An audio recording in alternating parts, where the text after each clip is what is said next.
और इस वक्त आपको बराह रास्त ले चलते हैं इस्लामाबाद जुडिशल अकेडमी के बाहर, जहां पर इसहाक डार मीडिया डेस्क पर मौजूद हैं, मीडिया टॉक करेंगे। आपको बताएं कि जीआईटी के रूबरू पेश हुए। आज वजीर खजाना इसहाक डार चौधरी निसार के हमरा पहुंचे और अपना बयान रिकॉर्ड कराया और इस टाइम वो मीडिया टॉक के लिए तैयार हो रहे हैं। मीडिया नुमाइंदगान यहां पर मौजूद है, मीडिया ब्रीफिंग देंगे। आज हसन नवाज भी पेश हुए जुडिशल अकेडमी में। कल हुसैन नवाज पेश होंगे, जिसके बाद 5 जुलाई यानी कि परसों मरियम नवाज भी पेश होंगी, अपना बयान रिकॉर्ड कराएंगे। अभी आपको बराह रास्त अपडेट कर रहे हैं। जुडिशल अकेडमी के बाहर के ये मनाजिर हैं, जहां पर वजीर खजाना इसहाक डार अपना बयान रिकॉर्ड करने के बाद इधर पहुंचे हैं। पैनामा हंगामा का फाइनल राउंड एक के बाद दूसरी पेशी का सिलसिला जारी है। वजीर आजम के साहबजादे हसन नवाज के बाद इसहाक डार की बारी आई। विफाकी वजीर खजाना की गाड़ी वजीर दाखिला चौधरी निसार ड्राइव करके पहुंचे। सबसे पहले तो 2 क्लैरिफिकेशन देना चाहूंगा। मैं कुछ टीवी टिकट्स पे मैंने देखा, कल रात से चल रहे थे कि मुझे 2 दफा पहले बुलाया गया और मैं अपनी मसरूफियात की वजह से नहीं आ सका, तो वो बिल्कुल गलत है। मुझे पहला नोटिस जो मिला है वो 28 जून की तारीख का नोटिस था, और जब मेरे स्टाफ ने मुझे इतला दी और मैं एक ही मुझे नोटिस मिला और मैं उस पर 3 बजे का टाइम था, मैं अपने आप को मैंने कानून आइन के हवाले से जो ऑनरेबल सुप्रीम कोर्ट ने फैसला किया था, मैंने अपने आप को आज अवेलेबल किया। जहां तक जो सवालात उन्होंने पूछे, मैंने उनके जवाब अल्हम्दुलिल्लाह दिए, क्योंकि जो भी मामलात हैं वो बड़े ट्रांसपेरेंट हैं, और मैं समझता हूं कि वज़ीर आज़म नवाज शरीफ का किसी जगह पे ना पनामा पेपर्स में नाम है, ना किसी कंपनी में नाम है।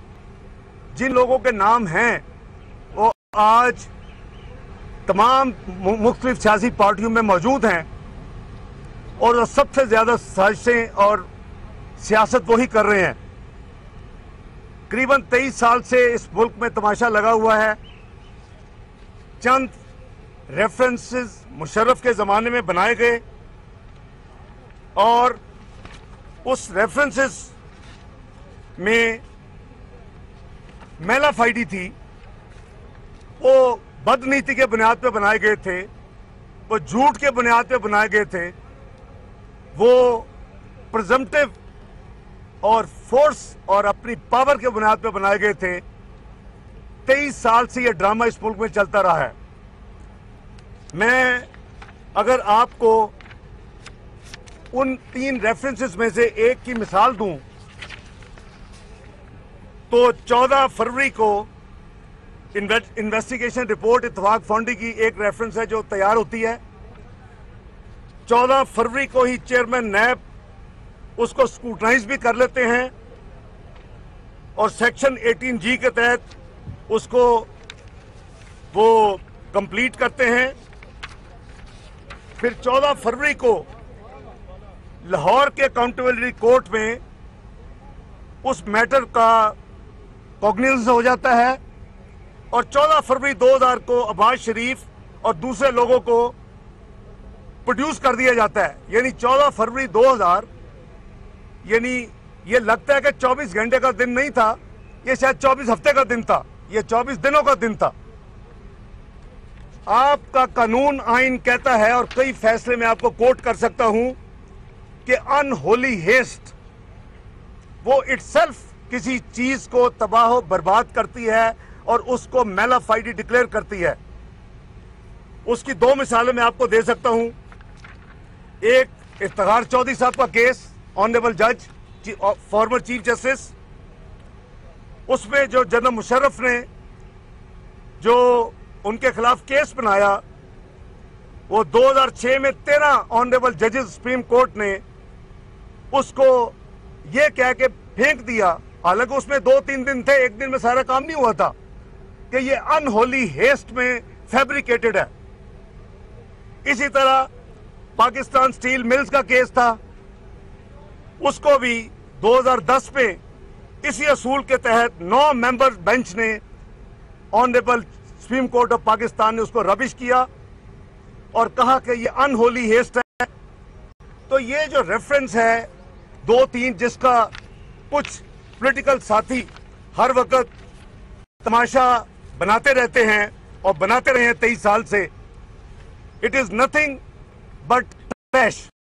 मैं पहले दिन से कहता रहा कि ये जो सो कॉल्ड कन्फेशनल स्टेटमेंट है ये ट्रैश है। मेरा लफ्ज होता था ट्रैश है। आप अपने रिकॉर्ड निकाले अपने लाइब्रेरी से, अल्लाह के फजलो करम से सुप्रीम कोर्ट ऑफ पाकिस्तान के इस पिटीशन से पहले 13 जजेस मुख्तलिफ औकात पे उसको ये डिक्लेयर कर चुके हैं कि it has no evidentiary value which mean waste paper, जिसके सुप्रीम कोर्ट में से 5 जजों ने, जब जनाब जमाली साहब चीफ जस्टिस थे और इस केस को सुन रहे थे, एक जज साहब ने फरमाया था, जब नईम बुखारी साहब ने पढ़ने की कोशिश की, उन्होंने कहा ये वो कागज है जिसमें पकौड़े बेचे जा सकते हैं। ये तमाशा खत्म होना चाहिए। वजीर आजम नवाज शरीफ अल्हम्दुलिल्लाह उनके खिलाफ कोई केस नहीं है, जैसे उन्होंने खुद भी फरमाया कि उनके बिजनेस इंटरेस्ट को रगेदा जा रहा है और इलीगली रगेदा जा रहा है। पॉलिटिकल पार्टीज ने 23 साल से ये काम जारी है और जब भी मुल्क में स्टेबिलिटी आनी शुरू होती है ये काम शुरू हो जाता है। क्या ये वही मुल्क नहीं है जिसको 4 साल पहले ये कहा जा रहा था कि पाकिस्तान जो है at the verge of default है, ये अगले 12 महीने में डिफॉल्ट करेगा, ये दिवालियापन डिक्लेयर करेगा और अपनी पेमेंट्स नहीं कर सकेगा? कि वही मुल्क नहीं है?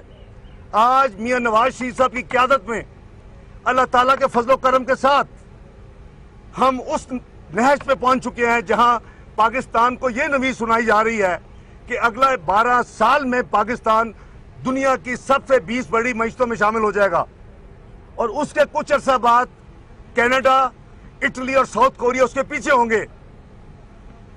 मैं समझता हूं कि ये वजीर आजम नवाज शरीफ के साथ एक कॉन्स्पिरेसी है, ये इस हुकूमत के साथ इन पॉलिटिकल पार्टीज की कॉन्स्पिरेसी है। ये तमाम पॉलिटिकल पार्टी जो बयान देते हैं, आपको राइट लेफ्ट नजर आते हैं मीडिया पे, इनकी कंपनियां जितनी हैं वो किधर हैं?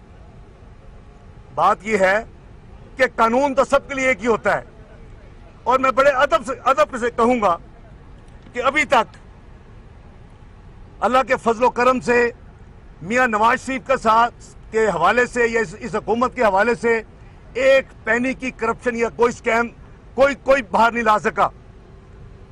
आप कारोबारी मामलात को 1937 से देखना चाहे तो आपकी गुड मर्जी है, लेकिन किसी भी दुनिया के हिस्से में इस तरह की अजीबो गरीब पिटीशंस नहीं होती जिस तरह की पिटीशन में उन पे मैं जरा बाद में आता हूं। अब मैं बात करूंगा कि जिन लोगों को आप यहां जीआईटी में, वो डिसेंट लोग हैं, जैसे बात होती है वैसे जवाब दिया जाता है। बड़े अदब के साथ सुप्रीम कोर्ट ऑफ पाकिस्तान ने अरसलान इफ्तिखार के केस में जीआईटी की प्रोसेस को और प्रोसीडिंग को डॉक्यूमेंट किया हुआ है कि क्या होगा। आपको पहले क्वेश्चनर बनाना होगा, आप उस क्वेश्चनर को जिसको आप चाहेंगे उसको भेजेंगे, अगर आपकी तसल्ली नहीं होगी उसके बाद आप फिर उसके सप्लीमेंट्री सवाल करेंगे और अगर बहुत जरूरत पड़े तो उसको बुलाएंगे। यार ये कैसा तमाशा है कि जज के बेटे के लिए तो कोई और कानून और प्रोसीजर और वजीर आजम पाकिस्तान नवाज शरीफ के लिए कोई और प्रोसीजर उनके बेटों के लिए। क्या ये फेयर है? मैं समझता हूं ये फेयर नहीं है। हमें हक और इंसाफ की बात करनी चाहिए। हमारी ट्रेनिंग जो है वो इस्लाम की ट्रेनिंग है। हमारी लिए हमारी माएं बहनें मुश्तरका होती हैं। ये बच्चियां हैं खड़ी, ये मेरी बच्चियों की तरह हैं। मरियम नवाज शरीफ वजीर आज़म नवाज शरीफ की बेटी नहीं है, वो मेरी भी बेटी है, वो कौम की भी बेटी है। क्या जनाब इमरान खान की कंपनी न्याजी सर्विसेज में उनकी बहनों के नाम नहीं है जिन्होंने डायरेक्टर तौर पे साइन किया है? मरियम का और क्या कसूर है? उज़मा बहन ने और अलीमा बहन ने पिटीशन में कागज लगे हुए हैं। कल को अगर उज़मा बहन अलीमा बहन को यहां बुलाया जाता तो मुझे बुरा लगेगा। इसी तरह मुझे बुरा लग रहा है कि मरियम नवाज शरीफ को यहां बुलाया गया है या बुलाया जा रहा है, जबकि अरसलान इफ्तिखार के केस में एक एस्टेब्लिश प्रोसेस यानी लिखा जा चुका है। मैं समझता हूं कि ऑनरेबल सुप्रीम कोर्ट को अभी भी इसका नोटिस लेना चाहिए और जेआईटी को रिव्यू करना चाहिए अपना मामला, कि बजाय मरियम नवाज शरीफ को 5 को इन पर्सन बुलाने के उनको क्वेश्चनर भेजा जाए और उनसे उनके सवालात के जवाब लिए जाए और जो लेट डाउन प्रिंसिपल है अरसलान इफ्तिखार के केस में उसको मेहरबानी करके फॉलो किया जाए। मैं जैसे अर्ज किया, अल्हम्दुलिल्लाह एक हमारी जाती लाइफ है, जो खान साहब बहुत कहते हैं जी ये मेरी प्राइवेट लाइफ है, एक हमारी पब्लिक लाइफ है। हम पब्लिक लाइफ के जवाबदेह हैं और अल्लाह ताला के फजलो करम से 4 टेन्योर में मैं वजीर रहा हूं। मियां नवाज शरीफ साहब 3 दफा प्राइम मिनिस्टर रहे हैं, 3 दफा चीफ मिनिस्टर रहे हैं। 1 रुपए का स्कैम निकाल के देखें। मैं आज तो नहीं कह रहा, जब मुशर्रफ डिक्टेटर जो था, जब अपने नशे में टॉप पे उसका इक्तदार का अरूज था 2003 में, मैंने उस वक्त एक इंटरव्यू दिया था 26 नवंबर 2003, जो साथी ने नहीं देखा या नहीं पढ़ा वो पढ़े निकाल के, न्यूज में फुल पेज में इंटरव्यू आया था। मैंने उसमें कोट किया था जनरल अमजद को कि हमने आपकी तमाम मिनिस्ट्रियां हमने चेक की हैं, उसमें से 1 रुपए की रेगुलरिटी नहीं निकली। मैं और मियां नवाज शरीफ इस मुल्क की हर एक पाई को अल्लाह ताला और अल्लाह के हबीब सल्लल्लाहु अलैहि वसल्लम की अमानत समझ के चलाते हैं और चलाएंगे इंशाअल्लाह। ये पब्लिक लाइफ रहा मामला प्राइवेट लाइफ का, मैंने आपको एक्सप्लेन किया है। एक रेफरेंस 14 फरवरी को जो 24 घंटे का दिन था वो 24 दिनों का काम एक दिन में हो गया। और सिंपल जजमेंट जो है, मैंने आपको जब इफ्तिखार चौधरी साहब की जजमेंट का हवाला दिया, स्टील मिल का दिया, और कुछ देखे बगैर वो जो है अनहोली हेस्ट में उसको बिन में फेंक दिया जाता है। ये अल्लाह ताला का फजलो करम है कि ऑनरेबल 13 जजों ने वक्तन फौक्तन उस कन्फेशनल स्टेटमेंट को, जिसमें पकौड़े बांटे जाने चाहिए, और जो तमाशा करते हैं हम मदारी साहब हमारे दोस्त, वो उन्होंने क्या लिखा अपने फैसले में, ऑफ नो एविडेंशियरी वैल्यू। आप माशाल्लाह सब अकलमंद हैं, उसका क्या मतलब है? वेस्ट पेपर, ट्रैश और वेस्ट पेपर में ज्यादा फर्क नहीं होता। मुझे बात करने दे जी, मुझे बात करने दे। बात यह है कि मैंने जैसे अर्ज किया कि आज भी पब्लिक लाइफ के सारे टेन्योर्स ऑफर करता हूं कि कोई दुनिया के में ज्यादा फर्क नहीं होता। मुझे बात करने दे जी, मुझे बात करने दे। बात यह है कि मैंने जैसे अर्ज किया कि आज भी पब्लिक लाइफ के सारे टेन्योर्स ऑफर करता हूं कि कोई दुनिया के बेस्ट या अपनी पाकिस्तान या दुनिया के बेस्ट आप चेक करवा लें एक दफा फिर। गुलाम इज़ा खान ने किया, बेनजीर साहबा ने किया, जनरल मुशर्रफ ने किया, और किसी ने अल्लाह के फजल करम से 1 रुपए की रेगुलेटरी नहीं निकाल सके, क्योंकि ये अल्लाह ताला अल्लाह के हबीब सल्लल्लाहु अलैहि वसल्लम की अमानत है। बाकी जहां तक हमारा ताल्लुक है, मुख्तलिफ जो चीजें हैं, जैसे कि पनामा पेपर्स की बात हो रही है, इस पे मियां नवाज शरीफ की फैमिली ने लबैक कहा, क्योंकि सुप्रीम कोर्ट का तश्कील शुदा जेआईटी है, और अपने आप को पेश किया। हालांकि जैसे उन्होंने खुद फरमाया कि कोई एक सिंगल रुपये की कोई करप्शन और स्कैम का केस नहीं है। निकलेंगे फ्लैट्स के पैसे, मैंने उनको एक एक पैसे का हिसाब रिकंसाइल करवा दिया है। सिक्योरिटी जो थी, ये 9 अदारे थे पाकिस्तान के, और जिसका मैं चीफ एग्जेक्टिव था वो 92 में मैंने उसको रिजाइन किया था, और उसका सिर्फ 18% हिस्सा था पूरी लैंडिंग में, और एक पैसे की रिकंसिलिएशन जो है वो मौजूद है कि पाकिस्तान में कैश हुई। और भाई तुम जब कहते हो कि यहां से पैसे बाहर जाते हैं तो अपने दाएं बाएं देखो एटीएम मशीनों को, वो पैसे बाहर भेजते हैं पाकिस्तान से। तुम मुझे चैलेंज करो कि ये गलत है, फिर मैं तुम्हें साबित करूंगा कि मैं ठीक हूं। तुम्हें शर्म आनी चाहिए झूठ की बुनियाद पर सियासत करते हुए। मैं गुजारिश करूंगा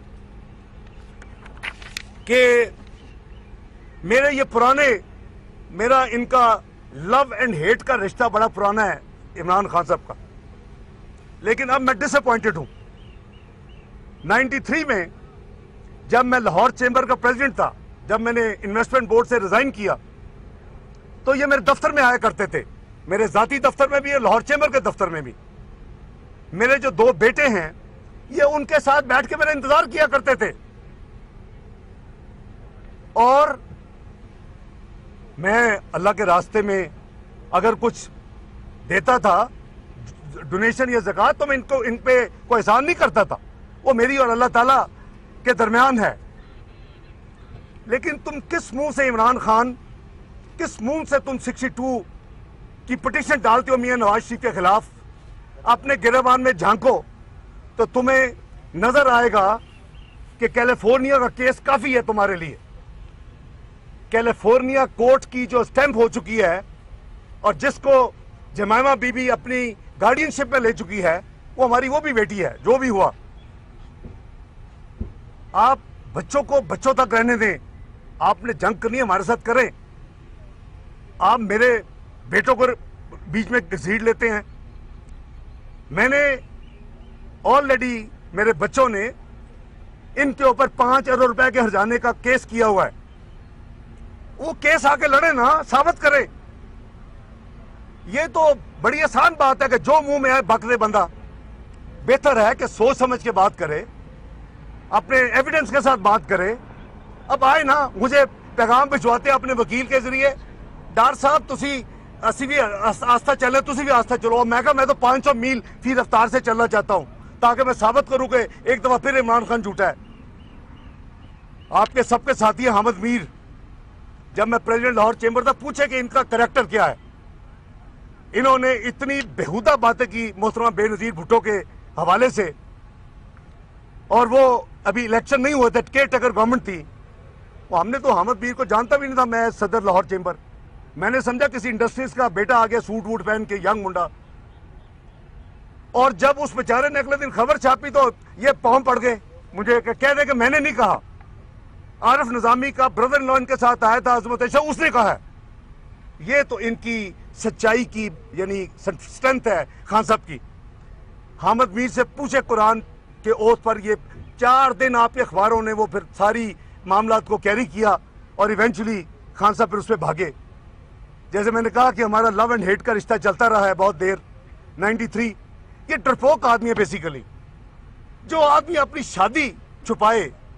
जब इनको पूछे आपकी जमाइमा से शादी किधर हुई थी, आप कहेंगे पेरिस में। झूठ बोल रहा है, झूठ बोलते हैं। उनका निकाह जमाइमा के साथ सेंट जॉन वुड में हुआ था। लोग रीजल्स मॉस्क में जाके निकाह नामा ढूंढते रहे थे, और इमरान खान किसी और को न पता, मुझे तो पता है कि उसके 2 सिग्नेटरी कौन थे, उसके गवाह कौन थे। मुझे तो पता है कि उसका जो मौलवी और जो निकाह नामा आया था वो रॉचडेल से आया था। तो कितना झूठ बोलोगे इस कौम के साथ? मेरा ख्याल था वो बेहतर हो जाएंगे, रिलेशनशिप में फिर बेहतरी आई। अल्लाह ताला ने मेरे बच्चों को सेटल किया। मैंने डिक्लेयर करके अल्हम्दुलिल्लाह अपनी लॉफुल अर्निंग, मुझे इमरान खान नहीं बताएगा कि मैंने अपनी लॉफुल अर्निंग किसको देनी है। आज वो सेकंड रिचेस्ट पार्लियामेंटेरियन कैसे बन गया है? वो तो किसी इंडस्ट्रीज का बेटा नहीं है मियां नवाज शरीफ की तरह, जिनकी 1935 से इंडस्ट्री चल रही हो। वो तो सेकंड मुझसे भी 3 गुना ज्यादा अमीर हो गया है। मैं तो चार्टर्ड अकाउंटेंट में तो एक वैल्यू है। I have proved 2002 2008। आज मुझे दुनिया के मुमालिक उससे भी डबल देने के लिए तैयार है। मेरे जो जूनियर है 30 40 साल पिछले में, वो आज 2 2.5 तो मेरे जैसा बंदे से भी तुम्हारे 3 गुना एसेट कहां से हो गए बाबा? तुम कौम को बताओ। लेकिन वो कहते हैं मुझे, हमने तो तलाशी दे दी है, मैंने तो एक पैसा रिकंसाइल कर दिया है, और तुम्हारे मुंह पे पड़ेगा ये सारा अल्लाह के फजलो करम से। सच will prevail, truth will prevail.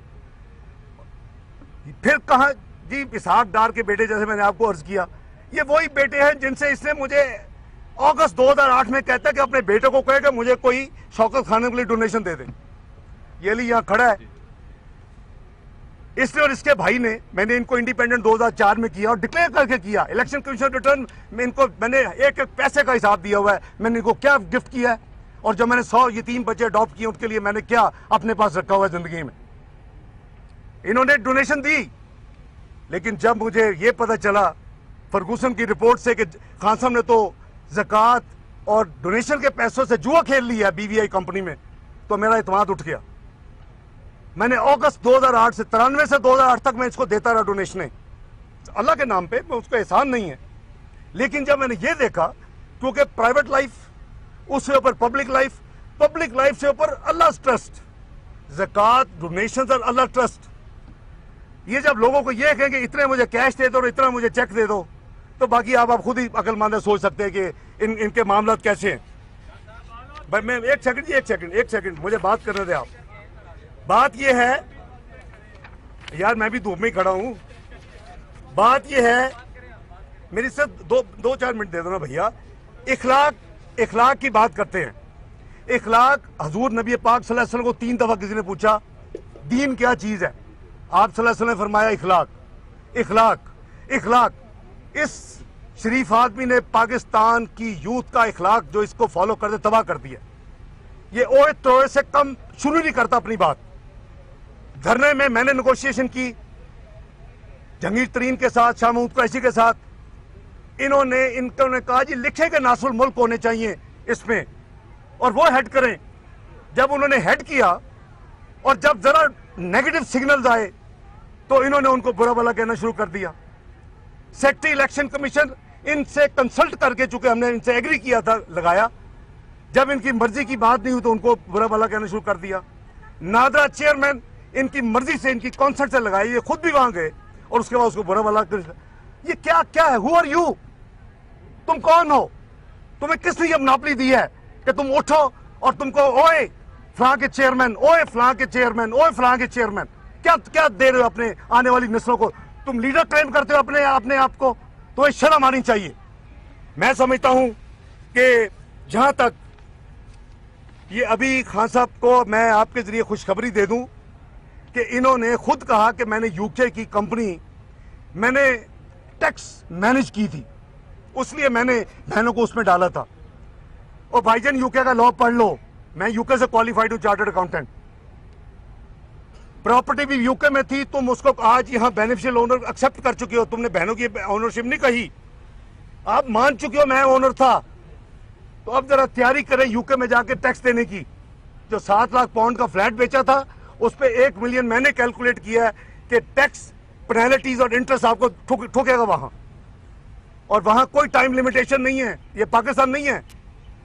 तो इसलिए जरा वो बातें जो हैं अपने ऊपर भी वो असूल लगाएं, जो बातें उन्होंने लोगों से करते हैं, दूसरों के खिलाफ करते हैं।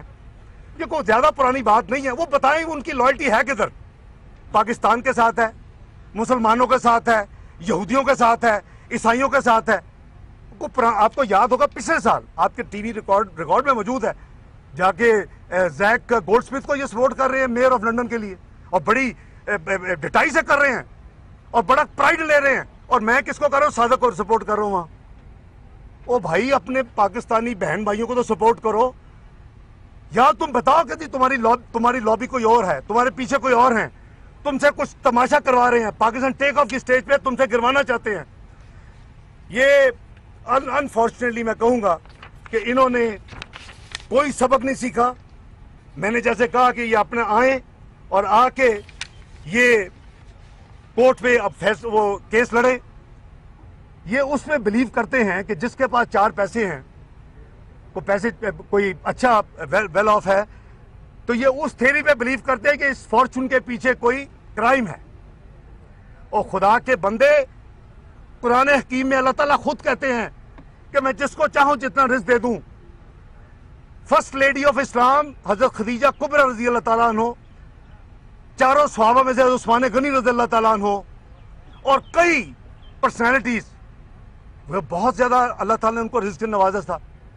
लॉफुल लेजिटिमेट होने चाहिए। ये कहीं नहीं है, ये इस्लाम की नगेशन है, ये कुरान हकीम की नगेशन है जब आप ये कहते हैं।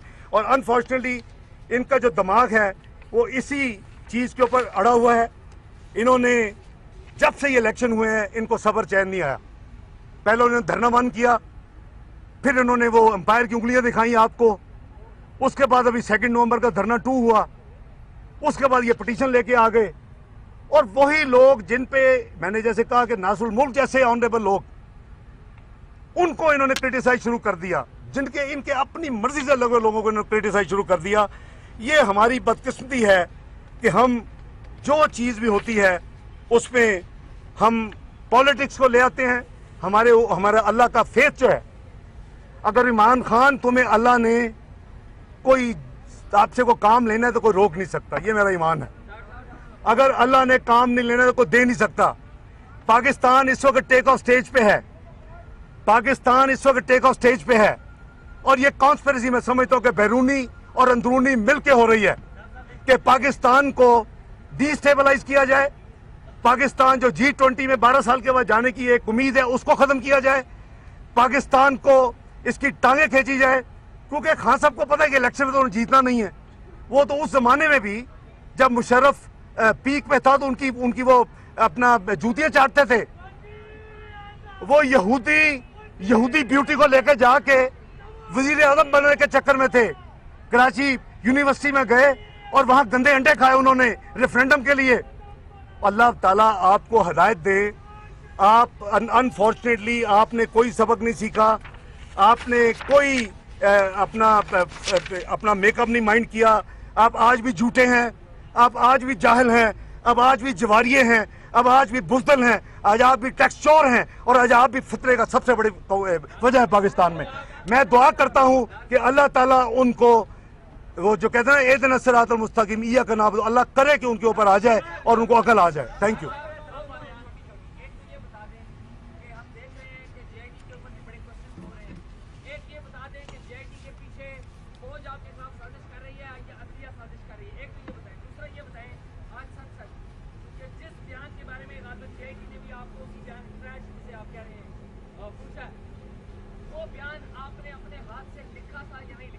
देखो भाई, जहां तक JIT की क्रेडिबिलिटी है वो उनको साबित करनी पड़ेगी। मीडिया में जो क्वेश्चन मार्क हैं वो सुप्रीम कोर्ट आप और वोट सेटल करेंगे। जहां तक कन्वेंशनल स्टेटमेंट की आपकी बात कर रहे हो, मेरे हाथ से नहीं लिखा हुआ, वो मुझे जो दिया गया था, और मैं उसको छोड़ें, फाइनल फैसला जो नो एविडेंसी वैल्यू मैंने तो नहीं दिया। या तो आप 11 जजों की तस्दीक कर रहे हैं और फिर जब ये रिव्यू के लिए हाई कोर्ट के फैसले के बाद ये हुआ कि जी इसको क्या करना चाहिए, हम तो नहीं थे, डिप्टी प्रोसिक्यूटर जनरल दोनों ने लिखा कि इसमें कुछ नहीं है। और मैंने भी आपको मिसाल दी है कि एक दिन में क्या क्या होता रहे इन रेफरेंसेस में। इधर ऑल कुक्ड अप, एक में कोई नहीं कलम खुद लिखा हुआ, आप दोबारा देखें। और मैं आपको ये अर्ज कर रहा हूं कि उसमें इन्होंने जो अदलिया ने जो फैसला दिया उस पे उस वक्त के प्रोसिक्यूटर जनरल ने ये लिखा कि इसमें कोई, और सबने लिखा, उसके बाद उसमें अपील नहीं की गई। आज 5 ऑनरेबल जजेस ने भी इस JIT को ये नहीं कहा कि आप उस हुदैबिया को देखें, उसके फैक्ट्स को कहा देख लें कि कोई नेक्सस तो नहीं है फ्लैट्स के साथ, या उनको जो स्कोप ऑफ वर्क है वो कर रहे हैं अपना काम प्रोफेशनल। तो मैं आपको कैटेगोरिक कह रहा हूं कि मैंने नहीं लिखा। मुझे ये बताया गया था कि जी लीगल एडवाइस के ये जो कहें जहां कहें आप इस वक्त एक, ये तो कुरान में है ना कि अगर मौत आ रही हो तो आप अल्लाह माफ करे जो हराम चीज भी खा सकते हैं पी सकते हैं, आप कर दें। मैं इनकी उस वक्त की सीनियर टीम के एक मेंबर का प्रूफ है मेरे पास कि उसने लिखा था कि कौन बंदा था जिसने अपने नंबर बनाने के लिए फौज में ये सारा काम किया था।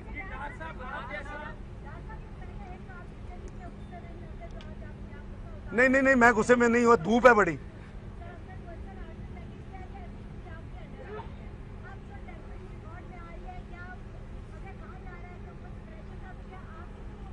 बेटी मेरी बात सुनो, मैं हल्फन कह सकता हूँ कि डे 1 से मैंने SECP, स्टेट बैंक, FPR को जो मेरे नीचे अदारे हैं उनको ब्लैंक अथॉरिटी दी हुई थी। मैं कभी भी इसमें बिलीव नहीं करता, खुदा ना खास्ता वो बाय द वे जो आपके अखबारों ने जो छापा है तफसील उनका जवाब, उस हिसाब से मैं प्रोफेशनल बात कर रहा हूँ। वो टेम्परिंग नहीं है, वो प्रोसीजरल उसको मिस्टेक कह सकते हैं, टेम्परिंग नहीं है। बहुत शुक्रिया आपका जी।